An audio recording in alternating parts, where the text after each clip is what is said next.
또 유대 땅 베들레헴아 너는 유대 고을 중에서 가장 작지 아니하도다.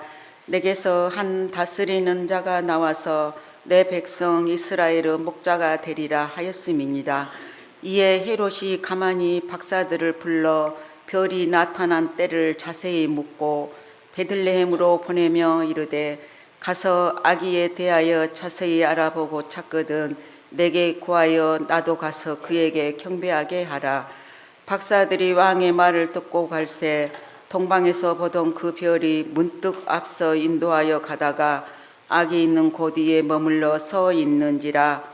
그들이 별을 보고 매우 크게 기뻐하고 기뻐하더라.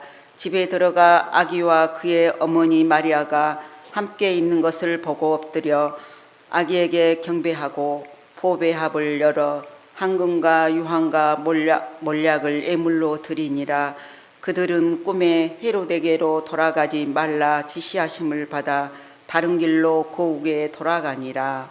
아멘. 세 가지를 잘 적어 놓도록 하십시오. 우리 아까 본문 읽었죠. 하나는 황금, 두 번째는 유향, 세 번째는 몰약. 이 정도는 교회를 좀 다닌 사람들이 이제 안답니다. 예수님께 뭘 받았다고요? 황금과 유향과 몰약을 받으셨다. 아멘. 그렇게 말씀 제목을 그렇게 정하지 않습니다. 예수님께 받으신 선물에 대해서 이미 아니까 예수님이 나에게 준 선물 또 이렇게 적어 놓으시라고요. 대체 예수님은 나란 사람에게 무엇을 어떻게 선물하시는가? 예수님이 받으신 선물이 아까 몇 가지였죠? 세 가지였잖아요. 그러니까 예수님께서 나에게 준 선물이 세 가지라고 하면 나도 받아야 될 선물이 세 가지 정도는 돼야 되지 않겠나요? 그래 쌤쌤 되죠. 뭐면 좋겠습니까? 뭐면 각자 조금씩 다를 수 있겠습니다. 그러니까 이 시간에는 육적인 것 말고 영적인 걸 살펴보게요. 영적인 것. 첫째는 하나님께서 우리 가운데 우리를 성도로 불러주신 귀한 선물이 있습니다. 우리 이름 자체가 성도랍니다. 성도. 그렇게 저는 김양수 목사이기 전에 뭐예요? 하나님 앞에서 성도라고요. 그러니까 여러분 또 뭐예요? 여러분 똑같습니다. 여러분도 귀한 성도인 것을 믿습니다. 하나님께서 연약하고 부족하고 또 어리석은 나에게 찾아오셔서 나를 어떤 사람으로 성도로 명명해 준 것 감사하게 생각하시라고요. 그리고 우리가 묘비를 가면요. 묘비명에다가 또 기독교인들 장례식장에 가니까 뭐라고 써져 있습니까? 성도하고 써져 있죠. 어떤 사람도 집사하고 써져 있고 어떤 사람은 장로하고 써져 있고 목사하고 써졌는데요. 나중에 뭐 그런 직분 필요 없을 것 같아요. 뭐라고 써있으면 좋다고요? 성도라고요. 그런데 성도의 뜻이 뭔가 알아야 되겠잖아요. 거룩한 사람들이랍니다. 거룩한 무리랍니다. 믿습니까? 누가? 우리가 바로 거룩한 무리, 거룩한 사람이랍니다. 두 번째 준 선물이 있답니다. 그것은 뭐냐면요. 구원을 우리 가운데 선물로 주심을 믿습니다. 그러면 세상적인 인간적인 것 얘기할 때에 돈도 필요하고 자녀가 잘 되는 것도 필요하고 축복도 필요한데 목사님 그 얘기 좀 하지 왜 이런 얘기 하냐고 얘기하는데요. 우리는 지금 영적인 관점에서 살펴보고 있는 거라고요. 성도라는 이름을 선물로 주셨을 뿐만 아니라 하나는 구원을 우리 가운데 선물로 주셨습니다. 세 번째 뭘까요? 여러분 알아서 적으실래요? 그런데 이 시간에 같이 나눌 수 있다면 다른 것 아니라 천국의 거룩한 기쁨을 우리 가운데 선물로 주셨다고요. 그러니까 성도가 1번이라고 하면 그 다음에 3번은 뭐예요? 하나님의 자녀라고요. 하나님의 사람이 되어졌다고요. 아멘. 그 사실을 꼭 믿을 수 있기를 바랍니다. 그러니까 사람들은 지금까지 교회를 다녀서 황금을 생각하고 유향을 생각하고 몰약만 생각하는데 그것도 이제 중요한 일이라고요. 그런데 황금과 유향과 몰약은 다른 것 아니라 예수님의 삼중직이라는 것이 있어요. 삼중직. 그럼 황금은 뭘까요? 황금은 금 중에 제일 중요한 금이 뭐라고요? 지난주에 배운 사람 뭐라고 했죠? 지금이에요. 또 뭐라고요? 현재라고요. 여기라고요. 여기. 그런데 황금 자체는 가장 귀한 것으로 생각을 합니다. 사람들이. 우리나라가 이제 지금 경제 가치가 뚝 떨어져 버린답니다. 국제적인 정세로 인해서 경제 가치가 뚝 떨어져 버리게 되니까요. 환율은 올라갈 가능성이 있답니다. 그러니까 사람들이 뭐 하냐면요. 금을 사서 모은답니다. 경제 재테크하려고요. 한번 가서 보십시오. 금값이 얼마나 올랐는가. 얼마 전에 후배 목사님이 와서 얘기합니다. 조카 돌잔치인데 금을 사러 갔답니다. 그랬더니 전혀 상상할 수 없을 정도로 많이 올라버렸답니다. 얼마인지 저도 정확하게 잘은 모르겠습니다. 그런데 다른 것 아니라 가장 귀한 건 뭐냐면 황금이죠. 황금은 다른 것 아니라 예수님의 삼중직 가운데 왕이랍니다. 왕. 저만 많이 쳐다본 거예요. 왕이라고요. 왕. 그 다음 두 번째가 그 뭐죠? 유향. 유향은 뭘까요? 제사장의 직분인데요. 제사장을 뜻한답니다. 몰약은 얘기하지 않을게요. 뭐라고요? 선지자의 기능이랍니다. 그러게 여러분들이 황금을 보고 유향을 보고 몰약을 본다면 다른 거 생각하는 게 아니라 예수님의 삼중직을 잘 생각해 보라고요. 왕을 생각하고 제사장을 생각하고 그 다음에 선지자의 직분을 생각하고 그리고 우리가 받고 싶은 선물이 뭐라고요? 성도. 받고 싶은 선물이 뭐라고요? 구원이라고요. 받고 싶은 선물이 뭐라고요? 천국에 대한 거룩한 소망, 천국의 자녀 되게 해주심을 감사를 드립니다.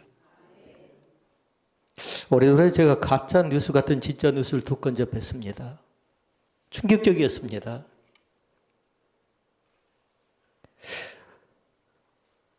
얼마 전에 보니까요, 한 분이 항상 가을만 되면은 항상 그 집 앞에 사람들이 찾아온답니다. 노벨 후보상, 노벨 이 문학상 때문에 그런답니다. 항상 노벨상 후보에 들어가니까 고은이라는 사람이 있죠. 그 시인이 있죠. 그 시인집 앞에는 기자들이 판을 쳐요. 10월 되면. 이번에는 틀림없이 이 사람이 노벨 후보상이 되겠다. 노벨 문학상을 받겠다 생각하고요. 기자들이 계속해서 그 집을 찾아간답니다.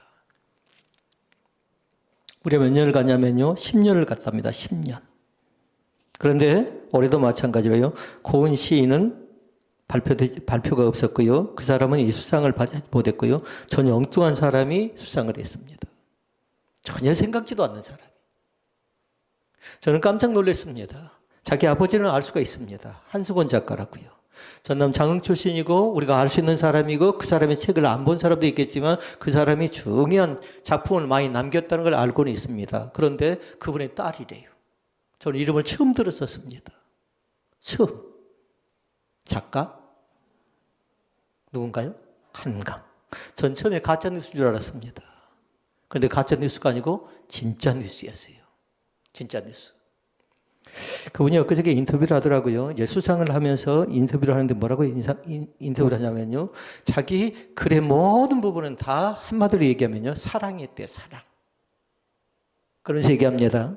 그 사랑에 갈급했을 뿐만 아니라 어떻게 하면 사랑을 같이 나누고 이 작품을 통해서 사랑을 다른 사람에게 선물할 것인가를 늘 생각하고 작품을 기록한대요.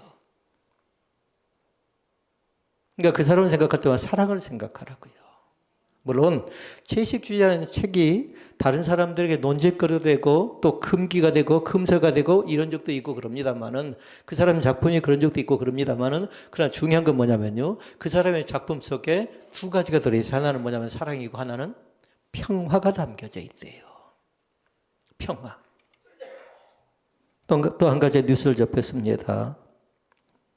말씀을 준비하고 있는데 갑자기 인터넷에서 속보가 뜨더라고요. 속보가. 며칠 날이었나요?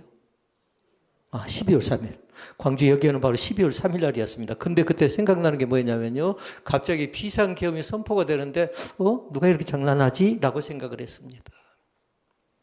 그러면서 생각해 봤습니다. 비상계엄 선포가 대체 어떤 것인가 봤더니요. 다른 것 아니라 1979년도에 제가 고등학생이었는데요. 그때 임동 100번지가 있는데요. 전남방지나 일신방지 부근이죠. 거기 임동 100번지랍니다. 학교를 가려고 했는데 1979년도에 갑자기 서거 사건이 생겨났습니다. 그리고 나서 막바로 11.6 사건이 생기면서요. 그래서 비상계엄 선포가 됐는데 그런 상황인 줄 알았습니다. 군인들이 갑자기 화면에 등장합니다. 그때와 다른 것이 한 가지 있었습니다. 저는 후에 그 사건 전체 다를 화면으로 저는 대하지는 못했고요. 후에 나중에 화면으로 대했는데 이번은 한마디로 얘기하면 전 세계에 생중계되는 그런 하나의 빅뉴스일 뿐만 아니라 사건이었습니다. 그리고 제가 그 이후에 인터넷 쭉 보니까요.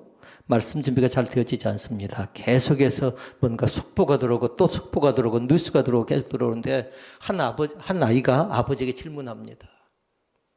9살짜리 아이가. 두 가지 질문합니다. 아빠에게 뭐라고 질문하냐면 왜 군인이 국민에게 총을 겨누냐라는 거예요.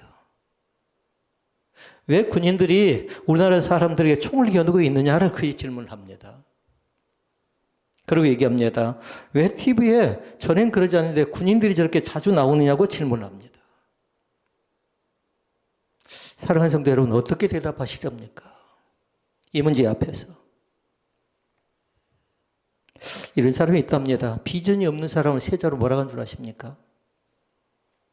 무비전이라고 합니다. 무비전. 개념이 없는 사람을 뭐라고 하죠? 무개념이라고 얘기합니다. 책임을 다하지 못한 사람이죠. 무책임한 사람이랍니다. 근데 뭐라고 또 표현을 해놨냐면요. 한겨레 신문 기자가 그렇게 표현했어요. 이걸 한마디로 정의했는데 무대뽀래요.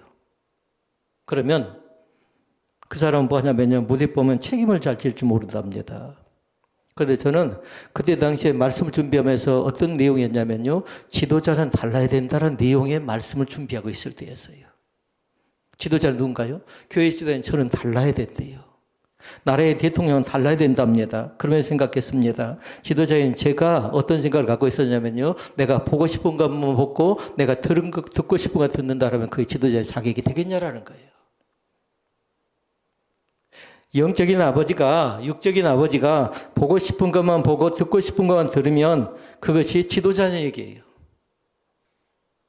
그러면서 정리를 했습니다. 지도자는 달라야 된다라는 그런 얘기였습니다. 하는 말 자체가 달라야 되고 국민을 대하는 생각 자체가 달라야 되고 또 나라와 민족을 생각하는 것 자체가 달라야 되는데 그 자체가 다르지 못하다라면 일반 평민보다 더 못한 사람이 될 가능성이 상당히 많이 있다랍니다. 저는 생각할 때 이번은 사건이 아니고 사태라고 생각을 합니다. 이번 사건과 이 사태를 통해서요, 경제적인 피해를 보는 사람은 엄청나게 많을 것 같습니다. 무지무지 많을 것 같습니다. 만약에 커피를 좋아하는 사람은요, 지금 어디 가면 되냐면요, 여의도를 가십시오. 그러면 커피를 100잔을 누가 먼저 사전 결제를 하고 가고요. 그리고 이 정확하게 표현되어져 있지 않죠. 한 2,000잔까지도 누군가가 사전 결제를 하고 갔대요. 거리에 나온 국민들이 힘들어할까봐, 어려워할까봐, 어떻게 하면 같이 고통을 분담할까봐 같이 노력하고 수고하고 있는 부분들이 상당히 많이 있는 것을 발견합니다. 제가 여당을 지지한 것 아니고요. 야당을 지지하는 것 아닙니다. 야당에 소망이 있던가요? 야당도 소망이 그렇게 썩 보이지질 않습니다. 국민인 우리가 대통령이라든가 정치 지도자들이 국민을 무서워할 줄 모른다면 이 나라가 과연 어떻게 되어져 갈 것 같습니까? 앞으로 나라는 어떻게 전개될지 모릅니다. 오늘 11시에 또 모여서 또 나름대로 자기들은 담화를 발표한다고 합니다. 그런데 국민들이 따라주지 않을 것 같아요. 국민들이. 앞으로 전국은 두 가지로 진행될 것 같아요. 대통령은 직무정지가 될 가능성이 많은데요. 직무정지는 탄핵에 의한 직무정지가 필요한데요. 탄핵 요건은 성립이 안 되져 버렸습니다. 어제 저녁에. 이번 회기가 끝나고 나면 또 다음 회기 때 또 발의가 될 것 같긴 해요. 두 번째 방법이 있는데요. 이때라도 지금이라도 정신 차려 스스로 하야하는 방법입니다. 스스로 물러나는 방법입니다. 왜 그럴까요? 지도자는 책임성이 있어야 되겠잖아요. 내가 과연 무엇을 잘못했는 걸 알아야 되겠잖아요. 그러니까 저는 이 사건 자체가요, 이 사태 자체가 적나라하게 한번 싹 드러났으면 좋겠어요. 국민들이 무슨 피해를 당해야 됩니까? 국민들만 왜 지금 어려움을 겪어야 됩니까? 국민들은 명령에 따라서 움직였을 뿐인데요. 지금 너무 시대적인 걸 길게 얘기해서 그렇습니다만 다른 것 아니라 이 나라와 이 민족이 너무나도 치명적인 타격을 입고 있기 때문에 그런 겁니다. 사랑하는 성도 여러분, 나라와 민족을 위해서 간절히 기도해야 될 때가 바로 지금이라고 저는 믿습니다. 현재 대통령은 정상적인 판단이 안 된 것 같아요. 그래서 정신분석학자가 그렇게 얘기해놨습니다. 이상 정신적으로 문제가 있는 사람에게 계속 나라를 맡긴다라는 건 우리의 불행이 되어질 가능성이 상당히 많이 있답니다. 자, 이제 시대적인 얘기는 거기까지 하고요. 돌아오는 성탄절에 우리가 한번 잘 생각해 보도록 하십시다. 과연 성탄절이 어떤 의미가 있는가를 잘 한번 살펴보라고요. 특히나 성탄절에는 친척이라든가 친구들에게 꼭 문자를 보내도록 하십시오. 옛날 같으면 뭐 했을까요? 옛날 같으면 편지를 쓰든가 엽서를 많이 썼잖아요. 그런데 지금은 그렇게 하지 않지요. 문자라도 꼭 날려서요. 우리 주 예수 그리스도가 이 땅 가운데 오셨다라는 얘기를 꼭 여러분들이 짧게라도 해서요. 그러면서 초대하는 귀한 은혜가 우리 가운데 있어졌으면 좋겠습니다. 그리고 성탄절이 돌아올 때 주변의 어려운 이웃들을 잘 살피고요. 평상시에 고마웠던 사람들에게 오늘 말씀 속에 보니까 예수님이 받으신 선물이었잖아요. 나에게 고마움을 주었던 사람들에게 선물을, 옛날 같으면 양말 한 켤레라도요, 그렇게 나누었던 때가 있었습니다. 그런 정겨움이 있었습니다. 또 그런 절기가 되어졌으면 좋겠습니다. 오늘 본문의 주인공은 예수 그리스도입니다. 그런데 예수님을 찾아온 사람들이 있습니다. 동방박사들. 그 사람들은 별을 보고 연구하는 사람들이랍니다. 그런데 그들이 찾아갈 때에 그들 자신들은 마태복음 2장 2절 말씀에 보니까 그렇게 얘기합니다. 동방박사들이 이상한 별을 보고 찾아갈 때에 찾아오는 학자들이었는데 백성들의 질문을 해요. 질문을. 그 질문 내용이 2장 2절입니다. 같이 읽어볼까요? 유대인의 왕으로 나신 이가 어디 계시뇨? 우리가 동방에서 그의 별을 보고 그에게 경배하러 왔노라. 아멘. 그러니까 오늘 말씀의 핵심은 뭐냐면 2장 2절 말씀이 핵심이에요. 우리가 읽지는 못했습니다. 그러나 2장 2절에 기록된 말씀을 쭉 봤다가 2장 2절에 유대인의 나신 왕이 누구냐라고 물을 때에 그 말씀을 잘 기억하고요. 그리고 또 나오고 있는 말씀이 있습니다. 11절 말씀을 잘 보도록 하십시오. 11절 말씀. 집에 들어가 아기와 그 모친 마리아와 함께 있는 것을 보고 엎드려 아기께 경배하고 그 다음에 보배압을 열어 황금, 유향, 몰약을 예물로 드리니라. 아멘. 그렇게 예수님께 받으신 선물 나와 있죠. 하나는 황금이었다, 하나는 유향이었다, 하나는 몰약이었다. 그러니까 우리는 세 가지 말씀을 살펴볼 거예요. 이 말씀 속에서 황금이라는 건 다른 건 아니라고 했죠. 뭐였죠? 왕. 그런데 왕만 생각할 것 아니에요. 이 땅에 예수님께서 오셔서 예수님이 대체 어떤 분인가가 그걸 알아야 되겠잖아요. 예수님이 어떤 분인가. 그걸 알려고 하면 반드시 해야 될 게 뭘까요? 가로 읽고. 꼭 기억할 건 뭐냐면요. 여러분들이 황금을 생각하고 그 다음에 왕을 생각하고 예수님이 어떤 분인가를 생각하고 그 다음에 가로 열고 그러려고 하면 신앙 고백을 할 줄 알아야 된답니다. 신앙 고백을. 여기까지 따라와야 황금에 대한 의미를 알 수 있답니다.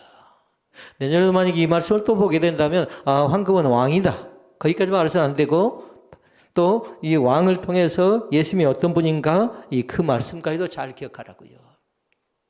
그 다음에 유향이 나옵니다. 유향은 다른 것 아니라 예수님께서 어떤 삶을 사셨는가예요. 어떤 삶을 사셨을까요? 한마디로 얘기하면요. 향기예요. 향기. 이 세상 가운데서 지도자가 어떻게 살아야 될까요? 향기로운 그런 삶을 살아야 될 줄로 믿습니다. 그런데 그 향기로운 삶은 지도자의 삶은 뭐였냐면요. 섬김과 순종의 귀한 삶이었습니다. 그러니까 지도자는 백성을 섬길 줄 알아야 되고 백성 앞에 순종할 줄 알아야 되는데 굴림의 자세는 그 어떤 때도 용납이 되지 않습니다. 그럼 폭군이 될 가능성이 많은 거죠. 그러니까 유향은 어떤 삶을 사셨는가예요. 예수님께 어떤 삶을 사셨는가. 향기로운 제물이 되어 주셨답니다. 그 다음에 몰약이 나옵니다. 몰약은 우리에게서 선지자적인 그런 얘기라고 했죠. 어떤 죽음을 죽으셨고 어떻게 부활하셨는가에 관계된 예수 그리스도의 교리가 담겨진 말씀이 몰약 안에 담겨져 있는 그런 내용의 말씀입니다. 이때 당시 동방박사들은 하나님을 알지 못한 사람들입니다. 그런데 그들이 찾아와 제일 먼저 한 것이 뭔 줄 아십니까? 제일 먼저. 사람들은 그렇게 생각합니다. 선물을 먼저 드린 줄 아는데 먼저 와서 뭐 했어요? 먼저 와서 그들은 얘기합니다. 엎드려 악있게 경배하고. 기억할 수 있기를 바랍니다. 먼저 우리는 경배하는 사람들입니다. 왜 제가 서두에 좀 흥분한 그런 모습으로 나라와 민족을 위해서 이렇게 설명을 했을까요? 그건 다른 것 때문에 그런 것 아니라고요. 믿는 사람들은 그런 역사성이 없이는 안 된답니다. 바르게 분별하고 바르게 판단하고 그리고 믿는 사람들은 치우쳐서는 안 된답니다. 한쪽으로 기울어져서 안 된답니다. 그러면 오늘 세 가지 말씀 조금 더 가깝게 살펴보도록 하십시다. 첫째 말씀, 황금 예물을 드리셨습니다. 황금 예물. 가로 열고 예수님은 어떤 분이신가? 줄 긋고 왕의 왕. 그런데 왕, 그 다음은 또 뭐라고요? 신앙 고백이 반드시 나에게 있어야 될 줄로 믿습니다. 그러니까 그 황금은 다른 것 아니에요. 예수의 신분을 나타낸다고요.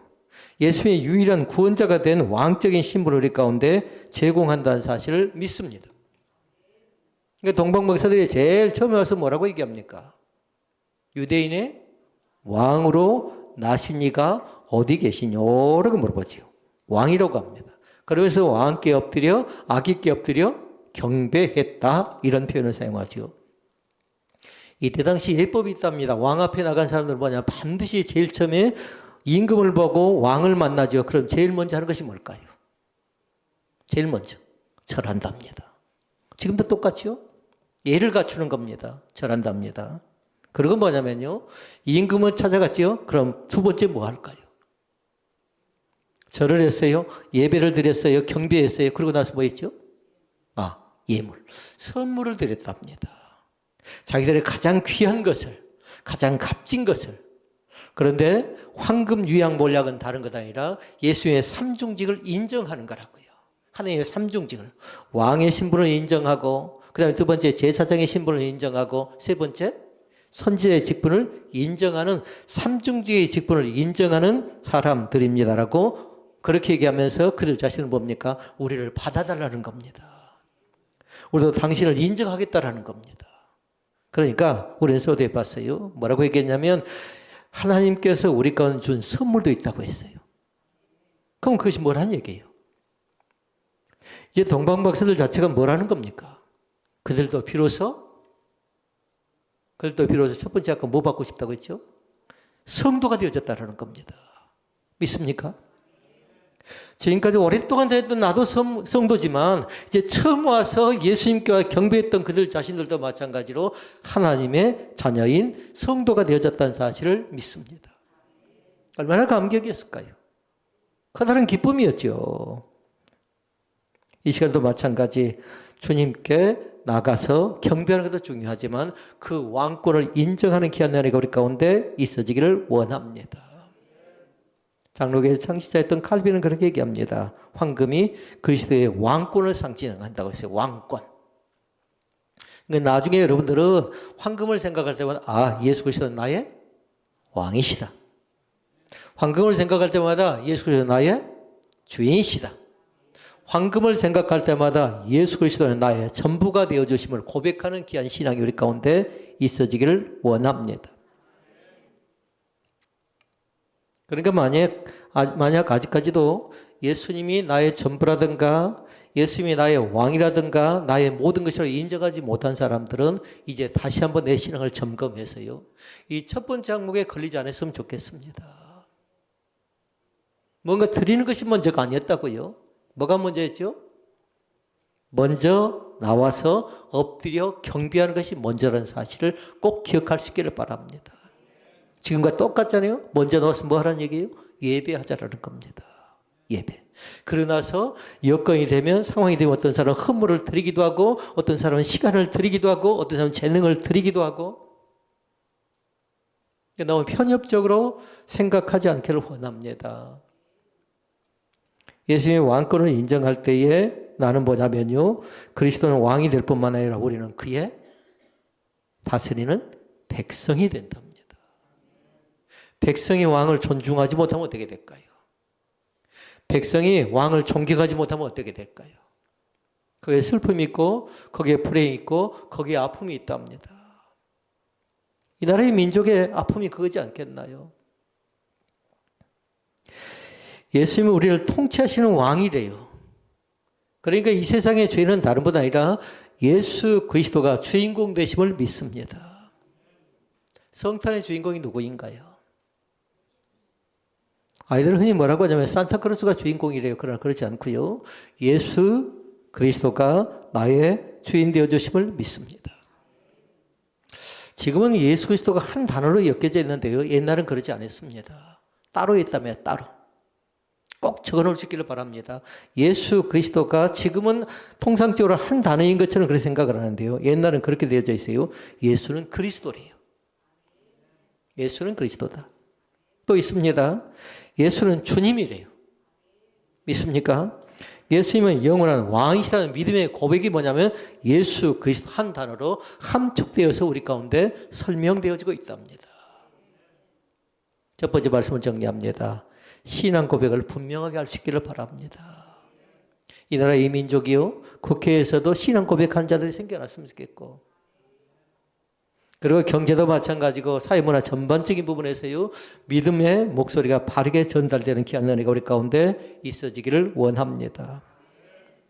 둘째 말씀, 동방목사 드린 예물 가운데 유양 예물을 선물로 드리셨습니다. 이것은 뭐냐면 다른 것 아니라 어떤 삶을 사셨는가예요. 조금 더 적극적으로 얘기하면요, 우리도 어떻게 살아야 되는가에 관계된 말씀이에요. 11절 말씀 읽어볼까요? 11절 말씀. 집에 들어가 아기와 그 모친 마리아와 함께 있는 것을 보고 엎드려 하께 경배하고 보배합을 열어 황금과 유향과 몰약을 예물로 드리니라. 아멘. 그래, 유향은 다른 것 아니라 유향은 향품이라고, 향품. 그러니까 이 향은 향기로운 삶을 뜻한다고 여러분 믿을 수 있기를 바랍니다. 이 세상에 어떻게 산다고요? 향기로운 삶을 사는데 우리에게 있어서 예수님은 두 가지 본을 보이셨어요. 하나는 순종의 본을 보이셨고 하나는 섬김의 본을 보이셨답니다. 그렇게 살랍니다. 섬김에 살아라, 순종하며 살아라. 그럼 거기에 뭐가 있을까요? 거기에 내 의지라든가 내 생각이나 내 방법이 필요한가요? 물론 필요합니다. 그러나 중요한 건 뭐냐면 우리에게 자유의지를 주셨지만 그 책임성은 내가 지는 겁니다. 그러니까 순종엔 다른 부산물이 들어가면 안 된답니다. 다른 것이 들어가면 안 된답니다. 사람들이 물어보니까 그렇게 얘기합니다. 바쁘답니다. 바쁘답니다. 그리고 또 얘기합니다. 왜 이렇게 저렇게 같이 사역을 하지 않습니까? 그랬더니 뭐라 하냐면요, 이것저것 바쁘기도 하지만 여유가 좀 많이 없답니다. 여유가. 사랑하는 성도를 기억할 수 있기를 바랍니다. 신앙이 뒷줄을 밀려주는 순간 우리에게 있어서요 믿음은 자라나지 않게 되고요. 그리고 거기서부터 문제는 꼬여갈 가능성이 상당히 많이 있답니다. 그러니까 우리는 가장 우선적인 게 뭐냐면요, 하나님 제일주의 신앙을 고백할 수 있기를 바랍니다. 하나님 제일주의. 믿는 자가 대통령이 된들 달라지겠습니까? 절대로 달라지지 않습니다. 그러나 우리 자신들이 우리의 자리에서 최선을 다하면서요 하나님 제일주의 신앙을 고백할 때에 그 신앙 가운데 선한 열매가 우리 가운데 맺히게 될 줄로 믿습니다. 그러니까 유향은, 칼빈의 사람은 그렇게 얘기했어요. 유향 자체를 그리스도의 제사장직을 상징한다고 그렇게 얘기했습니다. 우리의 제사장이 되어 주신다고요. 그 제사장은 모든 것들을요 다 백성들에게 관심을 둔답니다. 언제까지 그러냐면요, 자기 생명이 다할 때까지, 자기가 맡겨진 사역을 다할 때까지 제사장은 백성들의 관심과 백성들의 형편과 처지와 상황을 헤아린 사람이 제사장입니다. 그래서 제사장은 뭐 할까요? 우리를 보고 계십니다. 우리를 보고 계신다고요. 그러니까 하나님의 성품 가운데 삼중직관의 두 번째, 하나님은 우리의 제사장이 되어주신다고 했죠. 우리를 보고 계시는데 우리의 형편과 처지를 다 아시는 주님 앞에 나가서 철저하게 모든 것을 고백할 수 있기를 바랍니다. 우리가 현재 처하고 있는 나라의 당면 문제 있잖아요. 이 어려운 일도 제사장 되시는 하나님께 다 보고 계신다는 사실을 믿습니다. 위험한 일도 보고 계십니다. 그러니까 만약에 믿는 사람 같으면 그렇게 기도했겠죠. 네가 그 일을 하기 전에 먼저 기도했느냐고 묻겠죠. 그러니까 기도한 사람은 뭐냐면요. 꼭 여러분 기억할 수 있기를 바랍니다. 기도한 사람은 생각적이게 된대요. 보는 것을 본대로 그대로만 하지 않고 들은 것을 그대로 하지 않고요. 생각하면서 이것이 하나님이 기뻐하는 일인가 기뻐하지 않는가 보고 판단하면서 결정한답니다. 우리의 삶의 여정이 그런답니다. 그래야 순종할 수 있고 그래야 섬겨나갈 수 있는데 그래서 믿는 자의 삶과 기독교의 삶은 완전히 다르다고 생각을 합니다. 그러니까 사람들은 얘기하죠. 너는 먹고 살기도 바쁜데 이 어려운 때 무슨 교회냐고 얘기합니다. 그러나 어려울 때일수록 하나님을 더 잘 섬겨나갈 수 있기를 바랍니다. 힘들 때일수록. 왜냐하면 믿음이 이기네라고 그렇게 고백할 수 있기를 바랍니다. 옛날 찬양 같으면 그렇게 합니다. 주 예수보다 귀한 것은 없다라고 얘기합니다. 믿습니까? 온 세상에 모든 걸 다 가졌다 할지라도 주님이 나에게 찾아오셔서 하나님이 나에게 찾아오셔서 나의 친구가 되어주신 것을 진심으로 감사할 수 있기를 바랍니다. 백백이 잃은 영이라는 얘기 여러분 기억나신가요? 우리는 이미 칠판에 적어놓고 공부하게 되어 있습니다. 백은 다른 것 아니에요. 모든 걸 다 충족하고 갖췄다 할지라도 누가 빠져버려요? 하나님 빠져버리면 나에게 있어서 나는 아무것도 아니라는 사실을 믿습니다. 하나님 제일주의 신앙을 꼭 회복하는 귀한 은혜가 우리 가운데 있어지기를 원합니다. 세 번째 말씀입니다. 세 번째는 몰약을 예물로 드리셨습니다. 이건 다른 것 아니고 두 가지죠. 죽음을 맞으셨고 그 다음에 반드시 뭐합니까? 부활하셨습니다. 그래서 저를 다 긋고 또 써놓으시라고요. 찬양의 제일 마지막 찬양이 뭐였나요? 오늘 제일 마지막 찬양이 뭘까요? 마라나타랍니다. 아멘. 주 예수여 오시옵소서. 그러니까 몰약을 예물로 드렸다는 것은 죽음, 그리고 죽음이 끝이 아니라 부활, 그리고 나서 마라나타라고요. 나를 위해서 오시옵소서. 이 나라 이 민족을 위해서 오시옵소서. 이 땅을 위해서 평화와 사랑으로 오시옵소서 간절히 요청하는 귀한 은혜가 우리 가운데 있어지기를 원합니다. 그것이 바로 몰약을 예물로 드렸다는 것입니다. 11절 말씀. 보비압을 열어서 황금과 유약과 몰약을 예물로 드리니라. 칼빈이라는 사람은 그렇게 얘기했습니다. 이 몰약에 대해서 뭐라고 설명을 했냐면요. 예수 그리스도의 장사 되심이래요. 그러니까 한마디로 얘기하면 이 몰약은 뭐냐면요. 방부제예요. 방부제라고요. 그러니까 썩지 않도록 더 부패하지 않도록 방부제 역할을 할 뿐만 아니라 이 세상이 썩어가지 않도록 그 역할을 누가 해주고 계시냐? 하나님이 든든하게 지켜줘야 가능한다는 사실을 믿을 수 있기를 바랍니다. 예수님께서는 우리의 치료자가 되어주십니다. 이 기능은 뭐냐면 선지자적인 그런 기능이에요. 미리 아시고 미리 보시고 우리가 무엇을 어떻게 해야 될 것인가 우리 가운데 알게 해주신 그 하나님. 우리의 삶의 여정 가운데 날마다 동행해 주심을 믿습니다.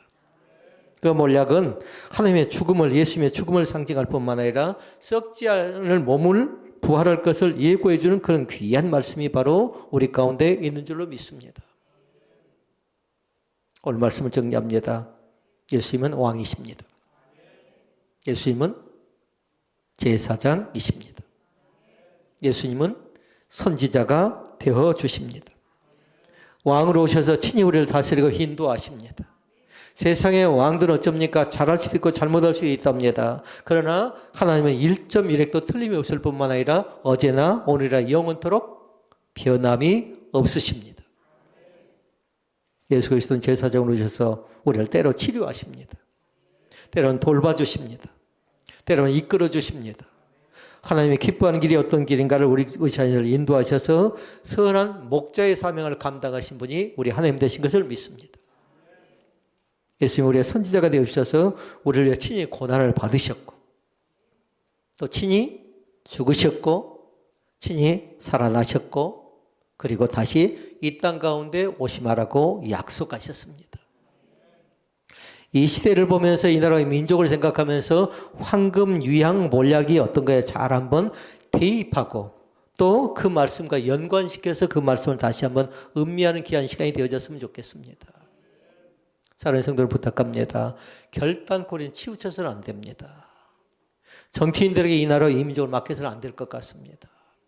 있는 자리에서 우리의 목소리가 하나님 보실 때의 건강한 목소리, 그런 많은 사람들에게 많은 사람을 살려내는 치료의 목소리가 되어졌으면 좋겠습니다.